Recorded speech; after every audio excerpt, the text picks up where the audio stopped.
દેશમાં કેટલીક ટેલિકોમ કંપનીઓએ 5G સર્વિસ શરૂ કરી દીધી છે, ત્યારે દેર આયે દુરસ્ત આયે કહેવતની માફક દેશમાં 4G શરૂ થયાના લગભગ 12-13 વર્ષ બાદ સરકારી કંપની ભારત સંચાર નિગમ લિમિટેડ એટલે કે BSNL ગુજરાત સહિત દેશમાં 4G સેવા શરૂ કરવા જઈ રહ્યું છે.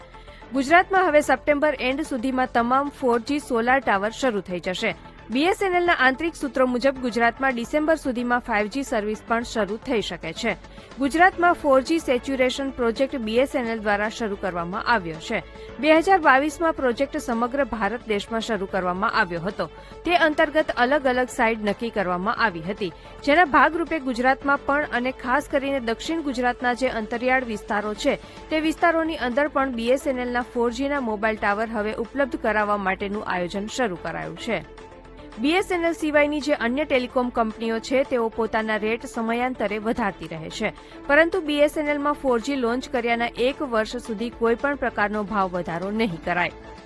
हम लोग अभी जो 4G नेटवर्क का हम लोग अपना पूरा एक्सपेंशन कर रहे हैं, जिसमें न केवल हम अपने टावर को एक्सपेंड कर रहे हैं बल्कि एक USO फंडेड प्रोजेक्ट भी है जिसमें कि 4G सैचुरेशन प्रोजेक्ट हम लॉन्च कर रहे हैं. આખો વિડિયો જોવા માટે ડાઉનલોડ કરો દિવ્ય ભાસ્કર એપ.